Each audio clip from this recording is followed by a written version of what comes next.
Well, hello, everyone, and welcome. My name is Bethany Sollereder. I am a lecturer here in science and religion, and it is my very great honor and pleasure to be welcoming Dr. Sarah Williams here. Sarah trained at Oxford University, where she subsequently went on to teach at Harris Manchester College and then Lincoln College. And then she moved all the way across the world to Regent College in Vancouver to teach history there, where she is now the research professor of Christian history. And it's actually there, many years ago now, that we met when I sat in Sarah's classes, and I'd always sit in the second row to disguise how keen I was, and then ask endless questions. So this is actually feeling strangely familiar to much of our past. So welcome, Sarah, and we're just delighted to be able to talk about your new book on Josephine Butler. So let's just begin with who was Josephine Butler? You have to ask that question because are you? Oh yeah, I need to turn this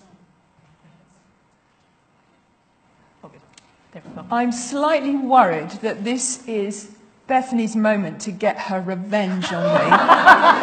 So I'm more nervous than normal. Josephine Butler. Now, I've learnt, just talking about her a little bit, that it's actually really important to assume nothing because many people have not heard of her. But she's really remembered to history for her work to raise public and parliamentary awareness of the plight of women and children caught in the underworld of Victorian prostitution. She's also known for her work in education, bringing women off the streets and helping them find alternative forms of employment, education being a vital piece for her in that. But quintessentially, she's known for the 16-year campaign, her leadership of that campaign, to repeal the Contagious Diseases Act. She's also known for her work to address the enormous problem, as it came to light, of child trafficking, child prostitution, this insidious problem that became more and more apparent. Ended in the Criminal Law Amendment Act of 1885, which raised the age of consent to 16, where it still stands today. But if we take a sort of long, wide lens, really her major contributions were to provide the precursor for the methodologies of both the suffragists, but also the suffragettes with their direct action, as well as constitutional reform. She played a pivotal role in the opening up of women's political participation, of changes in the Constitution to allow women to participate. She turned the women's movement from the drawing rooms of the affluent middle class to a mass movement from the grassroots up. So that's really who she is. All the reasons why in 1927, good old Millicent Fawcett said Josephine Butler was the most distinguished English woman of the 19th century. So why don't we hear more about her? I mean, I first encountered her in your class on mapping gender, but it took me taking a specialized course at graduate level to be aware of this woman. Mm-hmm. Why is that the case?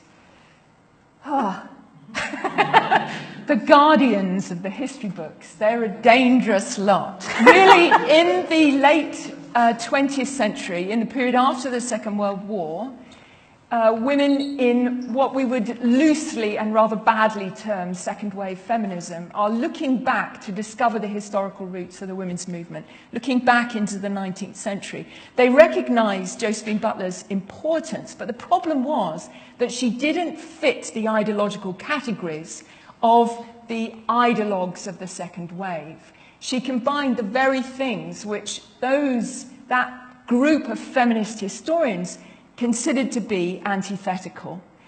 Strong, passionate religious faith alongside feminism. These two things didn't fit the trajectory in the history that the history writers of the late 20th century wanted to write. So in a sense, she was sidelined, but the problem wasn't just that. She also didn't fit into the camp of the Christian history books.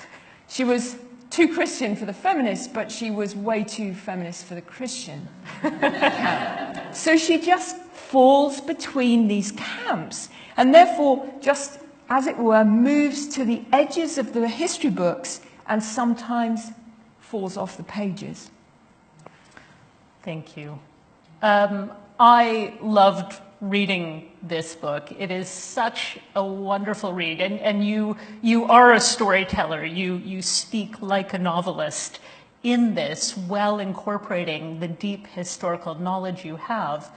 And in that, you make a strong argument all the way through the book that her campaign was significantly different from other campaigns that happened in the late Victorian period, as well as the kind of political campaigns we're subjected to every day nowadays. Can you articulate what made her campaign in the against the Contagious Diseases Act so significant, so distinct? I mean, the argument that I make is the integration of the spiritual practice of prayer, both into the way in which the communities of practice formed on the ground in the movement, but also into the language that Josephine Butler brought to bear, her political philosophy, her theory of agency, her understanding of how history itself moves and is shaped, was rooted in her perception of prayer and in her practices of prayer. So what I wanted to do was to bring the spirituality of the movement back into the center, but not simply as a motivating force or as a set of propositional beliefs. What kind of theology did she have?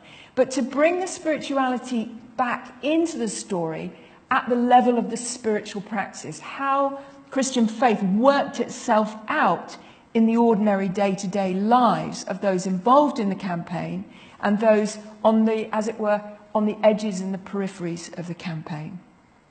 Yeah, and we're going to get into the details of the campaign in just a moment, but I want to start before she starts her campaign. Her work and her activism really grow out of personal tragedy. Yeah. Can you tell us something about Eva?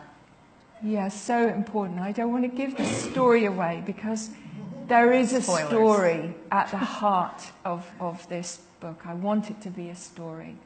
But there is a pivotal moment that comes in Josephine Butler's life with the loss of her fourth child, her only daughter, in tragic circumstances. She falls from the banisters in the family home and dies in agony after everything that they tried to do to save her.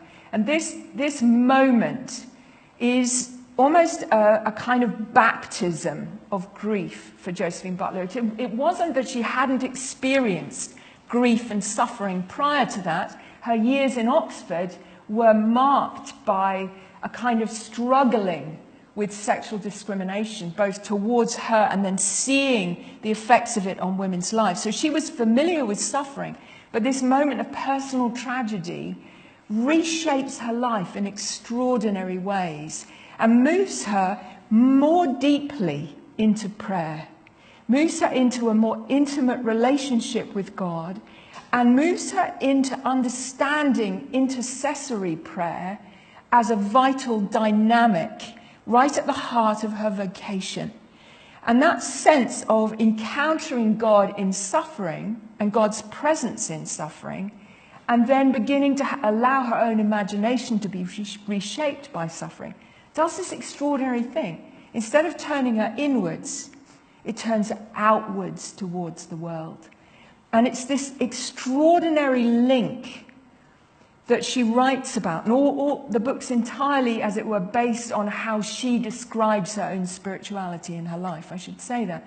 But the way she talks about her initial engagement with women in the Brownlow workhouse in Liverpool arises out of this desire to say, as she describes it, to women as then I knew I could. I can't remember the exact word. I too have suffered. And that sense of suffering crosses the class divides, crosses her privileged background to the disadvantaged and marginalized background of many of the women that she worked with. And it creates this solidarity of grief. And grief itself becomes a kind of idiom, a language of feminine activism, but also unity at the very heart of the movement that begins to grow from some of these cross-class, cross-cultural relationships between women. Yeah, thank you. And I think it's a story marked by both unity and by contrasts. And so there's that moment, you talked about her being in the Brownlow workhouse, and when you set the scene in I almost said the novel. It is not a novel. It's so good you think it is. You describe her first time where she visits this workhouse in Liverpool, and I'm wondering if you can just set the scene. I know we don't want to give too many spoilers away, but it's just that set of contrasts that you pull out. I wonder if you can talk about them and how those contrasts really symbolize her wider work. I went down to the Ockham sheds and begged admission. You know, right in that first sentence that she describes her experience, you've got this contrast. You've got a woman begging admission to a workhouse. You don't beg admission to a workhouse. And that extraordinary passage that she writes about, and most people will know the one I'm referring to as she describes that initial visit, it is full of contrasts. The contrasts are not mine, they are hers. And she writes in this extraordinary way. I've tried to bring her voice out in the book because she is an amazing writer. And that description's full of contrast. Her hands, she describes her hands working as she sits next to the women in the cellar who are separating the fibres in old rope that's going to be used as the caulking in ships. And she describes how she sits on this cold cellar with these women and they're working together. And she describes her hands, which are just don't do the work well. They're not the hands of the women who've been working in that space for some time. She makes this contrast, but she contrasts sitting on the cellar floor and making friends.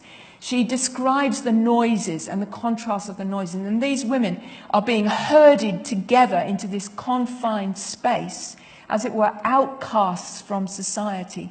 And yet they're there and they begin to pray together. And she describes how the noises of these women come together in this united wail, which rises through the gloom to the very heart of God. It's extraordinary language that she uses. And all the way through her writing, she uses contrasts as pivots to explain her political ideas. It's extraordinary. She uses the aesthetics of the language in order to bring out these powerful political statements that she refuses to drain the emotion from. She has scenes of women's lives that the reader is forced to enter with the power of emotion in order to move the way that the reader is perceiving. So that initial example of going into the workhouse is one of hundreds of pieces of text that she writes. And you find them in political treaties, you find them in addresses, you find them all over, scattered across the entire corpus. And they are all using contrast in order to shock people's consciousness and to make them aware of the plight of women in need. Thank you. So she's most well known for leading a campaign against the Contagious Diseases Act. So this is legislation put in place in the 1860s to protect the armed forces from venereal disease, particularly the Navy and the Army. And so the idea was anyone suspected of common prostitution could be detained and forcibly examined, have a forcible genital examination by police, and if they were found to be carrying disease, could be detained for first 9 months and then up to a year. The legislation came in 3 ways and they extended the period of forced incarceration. Yeah. Right. And then at the end, they'd be given a certificate attesting to them being clean, and then were sent back out to the troops. So how did this become the thing that Josephine Butler focused on? How were they the center of sort of her her I want to say all-out attack, but her challenging of Victorian sexual double standards, etc. Yeah, I mean, it's almost worth pausing for a minute, because I'm listening to you describe those Contagious Diseases Acts and those terms. Just hearing that, does that shock you? That a piece of legislation such as that would be enacted? Yes, but the really shocking thing is that it didn't shock the Victorians. That's the really shocking thing. And that was a perfunctory piece of sanitary legislation brought in by Parliament kind of quietly on the side. It didn't even make it into the newspapers. And even for many women, it was seen as a kind of unfortunate necessity given men's natural proclivities. This is something that we have to do in an age of empire to protect the important and valuable asset of our military from disease. But for Josephine Butler, it did shock her. And it provides this symbol, this concrete example of an invidious sexual double standard, an invisible fault line. That's the problem with things that don't shock us. They're so invisible that we can't see them by definition, but they are systemically unjust. For her, these acts provide as it almost a gift, because there's something concrete that she can unite people together in opposing, and she can explicate and explain why precisely this is unjust. This is an example for her of a double standard of morality, one standard for men, one standard for women. And her argument is that unless these acts, these sewage, she uses the example of a sewer under a beautiful building. We can't see it, we can't hear it, but we can smell it. It stinks. And it doesn't matter how beautiful the building is, unless we fix the sewage problem underneath the building, there can be no reform for women. So for Butler, this concrete symbol becomes the means by which she's able to open up the reform movement, the women's reform movement, and say you can talk for as long as you like and drink tea in your drawing rooms. But unless we actually see those right on the margins, the most disadvantaged by injustice, and actually move to the margins to address the issue, there can be no lasting equality for men and women in Britain. Yeah. So she, at the moment that she is asked to lead the campaign against Contagious Disease Act by the Ladies National Association, she hesitates. For 3 months, she stalls before saying, I'm going to take this on. Why?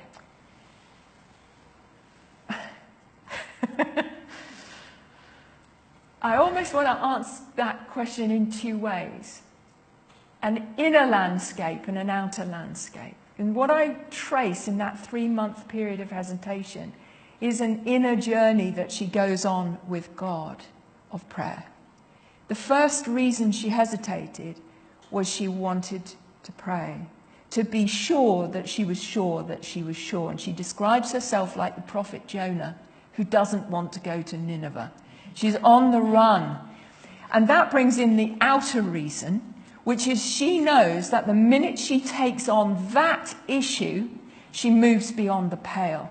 And at the time she's asked to lead the Ladies National Association, which, by the way, consisted of 14 women, we forget, because of the magnitude of the impact, that it was 14 women without any payment.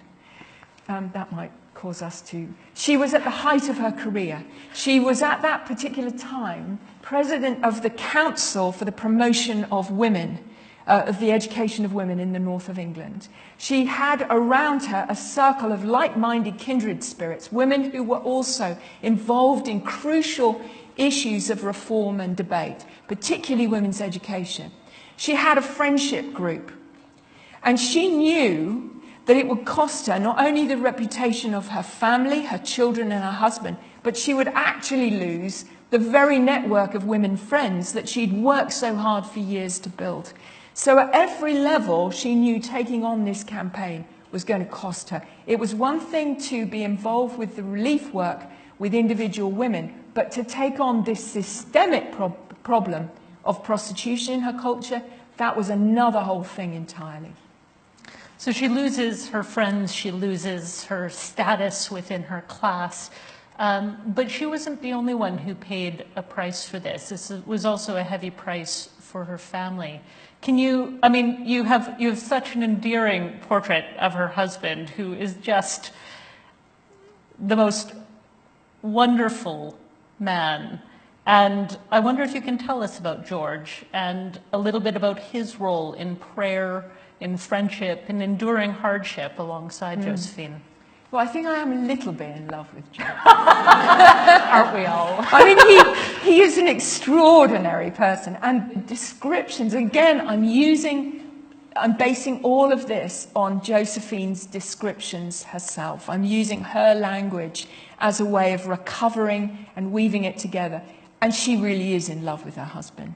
The language of love just permeates out of these descriptions. He was a man who went against the grain of his culture in his understanding and his perception of women. Right from the start, she says, his views of women were formed, and they were ones of absolute equality, intellectual friendship that flourishes between this man and this woman, and spiritual friendship. From the very beginning of their married life in Oxford, they would pray together that a holy revolution might come upon the earth. That was the language they used.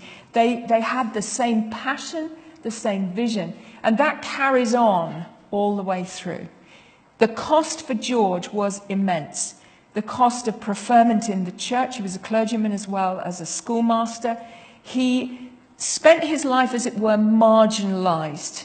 Arguably, he didn't get a permanent place in Oxford as he had hoped and applied for because of his wife's... She did not fit the mould, and therefore he did not fit the mould by, as it were, reflection. It cost him everything. They were also... so, yeah, I could go on about that for a long time, but it is a very, very costly thing. And their marriage itself becomes one of the ways in which Josephine writes about how the relationship between men and women could be radically different. It doesn't have to be shaped in the way that her culture shaped those relationships. They can be different. And she puts her own marriage or her own husband forward in the way she writes later on in life, almost as a way of creating a parallel, an alternative, another way of being in the world. Thank you. I'm tempted between different ways that we could go in the conversation now. We will have about 20 minutes. I'm gonna be disciplined and not ask all the questions I want to ask so that there's room for you. So do start thinking about what you might want to ask. Am I taking too long to answer? No, we're great. We're doing really well. This is excellent. So I will leave the details of sort of the nuts and bolts of her work and how the campaign took place. And I want to pull back into some of the themes. As you know, I work in science and religion. I'm working within those frameworks and how they relate to each other. And that was just at this point in the 1860s. That's when you have Darwin's work coming out. You have revolutions in science. You have science faculties opening. Science is becoming the authority of the day. And that plays a part in this. So Butler opposed views of masculinity and femininity that arose out of the science of her day, that sort of newly established evolutionary science. So how did scientific authority shape the culture around sexuality, and why did Butler oppose it? The period in which Darwinianism and all of the material that you're so familiar with, Butler's doing her campaigns, they work, as it were, in parallel. Butler is not anti-science. That is a really important thing to say. What she's against are polemicists who pose as authoritative scientists, who actually inculcate an ideology of science in ways which for her are deeply problematic because they reinforce the sexual double standard and they're in contrary to scripture, in ways which are invidious and undermine the moral law. And that works out particularly in the 1850s with a character called William Acton. Acton becomes extremely influential in Victorian culture for a set of texts that he writes, in which he argues that essentially women of the middle class are disinterested, are uninterested in sex. But women of the lower orders are by nature lewd, more sexually avaricious, and therefore some of them are actually suited to lives in prostitution. Straight up, that's his argument. It's extremely popular in Victorian culture, and he catches on as a sort of byword for, well, of course, men will sow their wild oats. Men have these natural proclivities. It becomes the sort of pervasive scientific narratives. We have some of those in our culture today, and they feed out into sort of arguments that can't be opposed. But then by the time you get to the 1870s, you've got a new generation of scientists, sexologists. Sexology is a new emergent discipline by the end of the 1870s. And evolutionary biology is coming into bear. And the focus begins to shift from largely Acton's writing about women's sexuality into writing about male sexuality. And then the language of physical prowess in an age of empire, male strength, male power, masculinity is this primordial force of aggression which needs to be rightly challenged. These have layers to them. And the science is beginning to put forward the idea that for men, the outlet to their sexuality is vital to their virility. And that men, for example, who are long time away in different colonial parts of the world, need to be given their, quote, necessities whilst away, otherwise their ability to fight will be undermined. And you combine that with the latent view of their wives, and you begin to have a science which reinforces particular kinds of moral and sexual behaviours in the culture. Butler found it abhorrent. Yeah.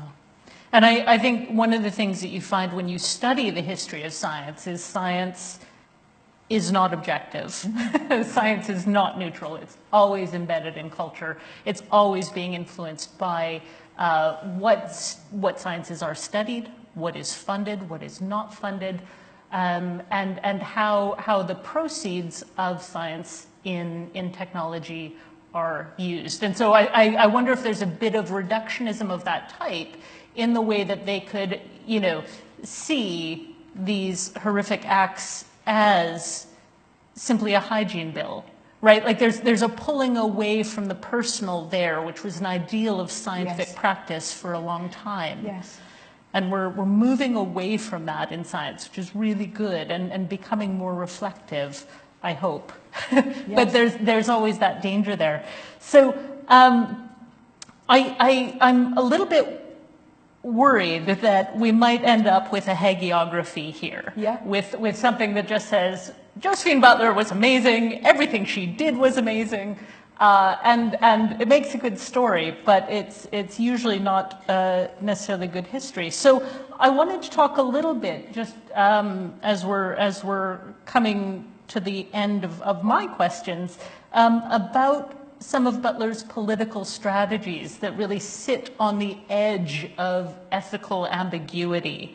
So some I cheered magnificently. So she blackmails magistrates who were known for imprisoning women by threatening to expose the stories she knows about them from their prostitutes, right? She's friends with them and goes, do you want this coming out? Then you're gonna start changing how you're acting, which I sort of think fair game.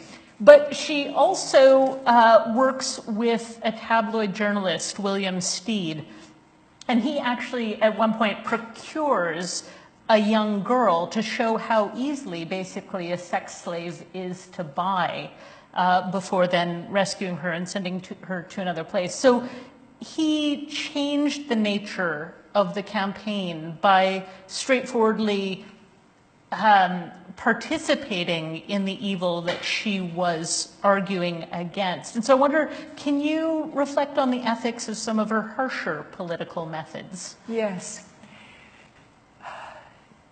There comes a point in the campaign, the very beginning of the 1880s, where it's almost as though something just breaks in her over the issue of child prostitution. The more the campaign goes on, the more the sewage comes to the surface, the more that she sees how many children are being enslaved, sold on, and the apathy of the middle classes becomes intolerable to her. She's writing, she's speaking, and yet there is this impenetrable wall of apathy where people just simply won't believe what's right under their eyes. It's so problematic that it's unbelievable. At the same time, Parliament is stalling and stalling and stalling. The campaign to repeal the Contagious Diseases Act is stalling. The campaign to raise the age of consent is stalling. And it's really at that point where there's this cultural weight of inertia that Butler moves to, as it were, desperate measures. And she's willing to go into this alliance with William Stead, he's a journalist, an investigative journalist, hungry, ambitious, at a time when the media is developing in culture at an extraordinary rate. Its place in the culture is changing as we're beginning to move towards what will become a mass democracy. And media is navigating its places in Victorian culture. Stead is hungry for this. And there's him wanting to get his paper on the map, the Pall Mall Gazette, and here's Butler desperate to move the culture from its inertia and, as it were, shock it into the realization that it must do something about slavery. Some of us in this room will understand that desire to shock culture. And so she comes into this alliance with Stead and is willing to do a very, very dubious thing, which is actually to engage in the very practice that she's seeking to bring to light. The degree to which Josephine Butler was directly involved with that, how much she knew of what Stead actually planned to do and then did, that's all debated, and Butler scholars are in disagreement over the details there. It's shrouded in mystery. We don't know exactly what her place was in that. Stead ended up being arrested. Josephine Butler was not arrested. I think it was an unfortunate move. I understand it emotionally, but actually tactically it really was, I think, in the long term really problematic, because what it does is it gives Stead room, as the National Vigilance Society was formed in the wake of the passing of the Repeal of Contagious Diseases Act. It gives him room as what she would later call regulationists, Puritans, a movement which emerges after the acts are repealed to begin to, as it were, regulate public morals. And Stead becomes a really important voice in that. And gradually, in the end, Josephine Butler steps away from the Vigilance Society and moves away because she finds the methodologies increasingly problematic. So I think it was a mistake. I think she became impatient at that point. And she certainly wasn't perfect by any means. I think she would have been very difficult to live with. I think she was a prophetic figure, and prophets are never received in their hometowns, which means George Butler is the real saint here, not Josephine. And then the other thing is just a defense of hagiography. Where are our heroes? In a culture of our own, where we pull people down, that we no longer know, we don't trust, we don't know how to navigate the heroic anymore. The history of the church is full of saints. They're flawed. They're never meant to be perfect, but they are people who we can imitate in some ways as they imitate Christ. They're people who have done extraordinary things in the world. And that culture of actually being able to look at a person's life and say, I'm really inspired by them. They move me to pray. They shake me out of my apathy. We need a place for that in culture. I'm an empiricist through and through. I'm a historian, you know that of me. I'm a pain in the backside. But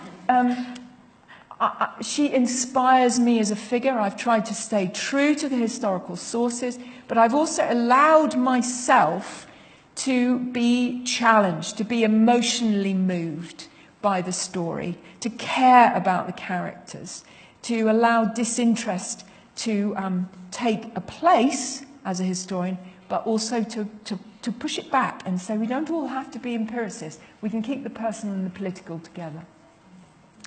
You can begin to see why there were lines of people waiting to get into Sarah's history courses, and still are today. One last question from me before we move on. How does she speak to our political turmoil, our political polarization now? What does she have to say to us? Well, you know me well enough from classrooms for me to say, well, what do you think there, Bethany? Because the proof of any book is in the eating of it, right? My hope in writing it is that I've not boxed Josephine Butler into one cause. I want us to try to see her in the round, because she's got so much more to offer than her politics alone. That's vital. So I would hope that as many people who read the book will come to answer your question in different ways. How is she relevant now? Yes, she's relevant to the problem of trafficking, hugely important, child slavery in our culture, deeply relevant to that. Yes, she's relevant to how it is we actually write about political issues that matter, to the aesthetics of it. She's relevant in vast numbers of ways. She's very relevant for me as somebody who wants to learn to pray. How does prayer operate in the life of a human being? She's relevant for that. But I hope that it'll land in different places in many different ways with folk who read the book. Yeah, I mean, I confess that having read the book, I work a lot on climate change and what do we do if we can't stop it. And of course, climate change is one of those really easy problems that, you know, everyone's motivated and political action happens like that. You know, there's lots of agreement. No. So this was really, it enlivened my imagination about a third way, because it feels like we see the protest in the street approach, where you're angry, you're loud, you block off traffic, you shut down operations for a very short time, and then everything goes on. Or there's sort of the you take power, right? You become somebody who has power, and then you change things from that. But that second option wasn't open to Butler. Women couldn't vote. She couldn't stand as an MP. And so she finds a way in between where prayer becomes this source of political change based not in hatred, not in simply demonizing the people you think should be acting differently, but out of this heart of understanding that the heart of humanity is not always good, but having hope that God changes that. And out of that grows a political movement that is not aggressive. Well, it is aggressive in many ways, but it is nonviolent and holds that. So I keep thinking about how can we incorporate prayer and the same kind of pointed political prayer in prayer meetings ecologically. So can we pray for bills? Can we pray for MPs within the context of church ecology meetings, which I've been to many of them, and many of them have very good things happening. There is prayer, there is lament, there is a recognition, but there's often never a what next. And I think this helps see how that what next can be integrated into those movements. So thank you so much. Well, that actually coordinates both the end of our time, and I think that's the right place to end. So can we give a big round of applause? Thank you.